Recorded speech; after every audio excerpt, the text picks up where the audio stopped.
Hello everyone, welcome to Radically Loved Radio. I wanted to create a place where people can go to get inspired, get motivated, or find some clarity and get tools to create a radically loved life. I will do my best to provide information on a variety of subjects, including yoga, holistic health, life coaching, spirituality, meditation, and overall mindful living. Each episode will bring you some of the world's best spiritual leaders, entrepreneurs, yoga teachers, coaches, along with some of my closest friends, and we will talk about their life experiences and journeys to create something more out of their lives and how they continue to grow to make that happen. Hey guys, Rosie here. I just want to say I am so grateful that you're listening. We are just getting a massive amount of response on this podcast, and I am so grateful that you're a part of this radically loved community, that you're enjoying the content and that you're enjoying all the guests and that you're still here and you're still working on yourself and your journey and your path. And I pray that you've received some tools listening to the guests or listening to any of my ideas or topics on meditation or yoga and how these tools can help you create a life of purpose. To continue to help us give you the best content, you can subscribe to this podcast, and most of the time you can just do it from your phone, from iTunes. Click subscribe and write a review. This really helps us continue this path and this journey, and we love doing it so much. And again, I'm so grateful that you're here. Let us know what you thought. Thanks for listening.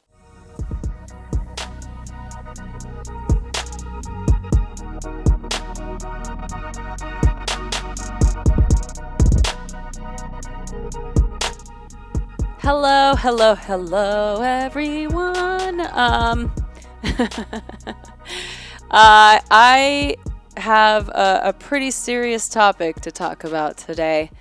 I want to talk about breakups, hope, and the ability to let things go. I am dedicating this particular podcast to someone extremely special in my life, and she's somebody I've known for over 14 years, and she has been one of my biggest supporters in my endeavors and in my career and in my life, and has also been a very dedicated student and client, and I really do love her dearly. And it just so happens that we are in a time right now where it seems like there's a lot of heartbreak going on, and I thought that I would talk about this for this particular episode, more in regard to our attachment or terminating an attachment,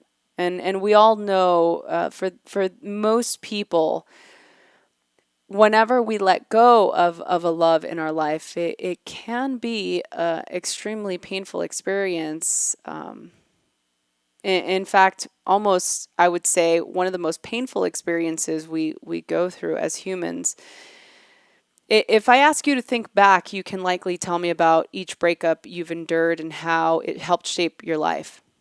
Even years and years later, these memories still provoke emotions about the experience. And for some of us, it could be a very traumatic experience. And the reality is that breakups are counterintuitive. Right? They're counterintuitive to our nature, and human beings are wired for connection and belonging. So this kind of has brought me in the last couple weeks to really dive into this topic in a way that's that feels a little bit more helpful, because I wanted to understand why we go through these things, and I've studied with the Buddhists and the Tantrics and teachers of all kinds and psychotherapists, and it's just interesting how we all kind of deal with these situations in our own way. But I was reading a article in Psychology Today, and there have been several recent studies that have revealed that we experience emotional pain, especially that of a breakup, much like physical pain. And they did these MRI tests that show, regardless of whether you step on a nail or if you go through a breakup or are criticized by a loved one, the same pain receptors in the brain are activated, meaning the brain processes emotional pain in the same way it does physical pain. So personally, I think that sometimes our emotional pain can be even more excruciating than our physical pain because people can't see it and they do not understand it and they don't know how we feel. And so this lack of understanding leaves people feeling even more isolated and alone, right? So in a discussion I was having this week, I realized that there's one in particular. There's this sort of mechanism that we go through. So your instinctual and emotional brain tells you to run back into that person's arms where you will be safe. Meanwhile, your rational brain lists all the reasons why going back wouldn't fix the problems in the relationship, and it reminds you why you broke up in the first place. So one particularly unhelpful strategy that we or our brains or our subconscious use to cope when going through a breakup is called hope finding. So this hope finding is a thought. It's a thought trap or a way of thinking that keeps us stuck in this like limbo state. It keeps looking for signs, words, and interactions to convince you, your brain, that there's hope for the relationship. This is even after you've broken up with the person. So how many how many of you out there can relate to this? Because I know I can. It's a way of coping, a way of holding on to the person or to the relationship. And this may sound appealing, but in the long run, it keeps you from moving on and it keeps you stuck. Hope finding magnifies all the positive interactions with the person and it minimizes all the negative ones.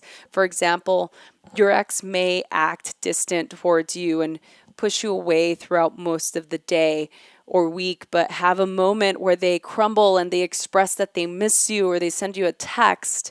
Hope finding overlooks all of the cues and signs that they are distracting themselves and moving on, and instead focuses on the entire time that they express missing you. And this gets taken as hope, right? It's like you cannot hear from your ex for weeks and weeks, and all of a sudden you get the text, the I miss you text, and you start hope finding. You start to think about all the ways that it's presenting itself. And it can also, hope finding can also present itself in two other forms. So believing that the person is the one or your soulmate, and believing that the universe has called us to be with this person. So this type of thinking causes us to look for hopeful interactions and prevents us from taking a realistic look at the relationship or the situation. So these variations of hope finding are thought traps that keep us stuck and prevent us from letting go. When we feel a person is the one or that the universe brought them into our lives, we tend to shut down our critical thinking and we cling on to those hopeful moments, right? The moments that you start to conjure up from your memory. Learning to let go in these cases can be especially hard. And I think more in the terms of, getting those thoughts out of your mind. With some critical thinking and the right coping strategies, you can learn to let go and to continue to search for if there is a Mr. or Mrs. Right. We all hope find. Our brains are wired to try to reconnect with the person we were in a relationship with. So, but if we are breaking up with someone, it is often for good reason. And hope finding will only keep you stuck. It'll keep you from moving on and it'll keep you from meeting the person you could spend the rest of your life with. So here are some ways that can help put an end to this unhelpful coping mechanism so that you may carry on with your life. I think one of the greatest ones I found was to take a realistic inventory of your interactions. So it's like making a list. For every hopeful interaction that your ex gives you, there are 10 other realistic interactions. You need to get in the habit of taking realistic inventory of your interactions each day or week. Sure, your ex may have opened up to you once this week and it really expressed how he or she was feeling.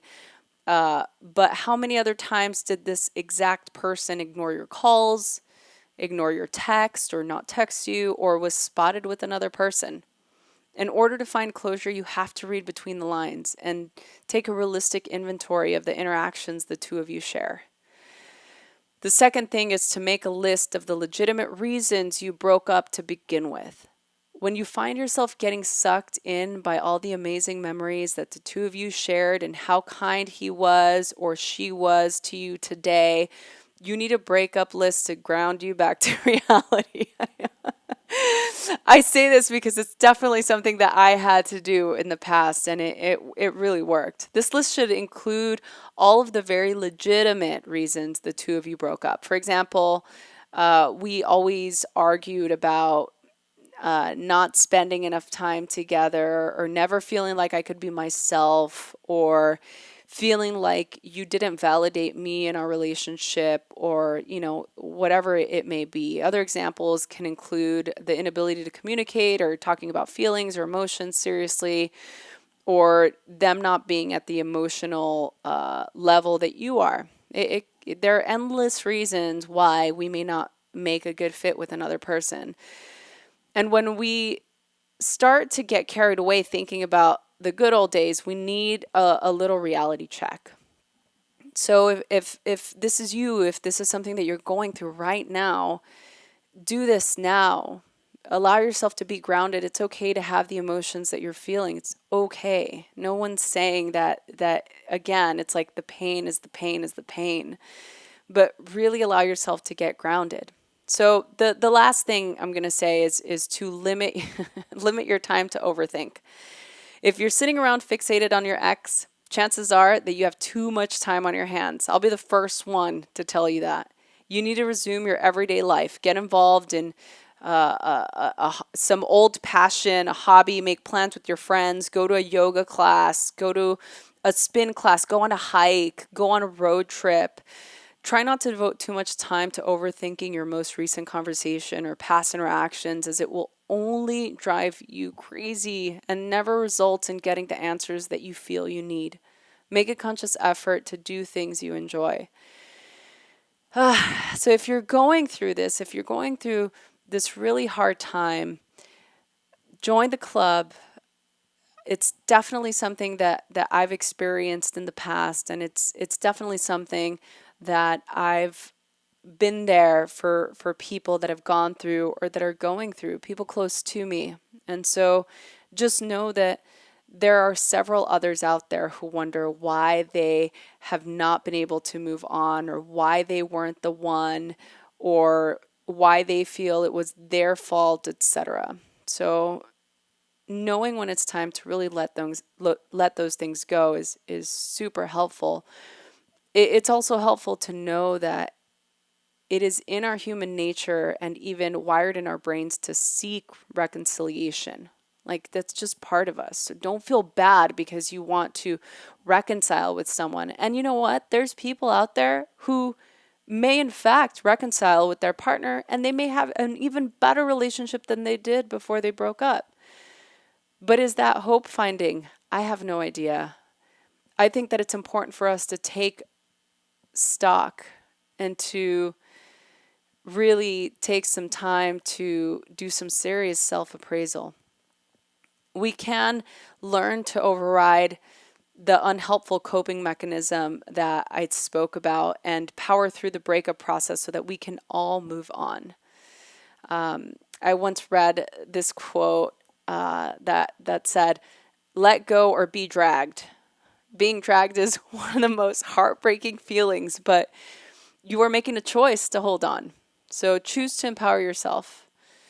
Another great quote I've heard, I think Mandy Hale said, "Letting go doesn't mean you stop caring. It means you stop trying to force others to." deep breath. Take a deep, deep breath. Exhale everything out. And know that at least for us and our radically loved community, we are here. We're here to support each other. And most importantly, we're here to support you. Thank you so much for listening.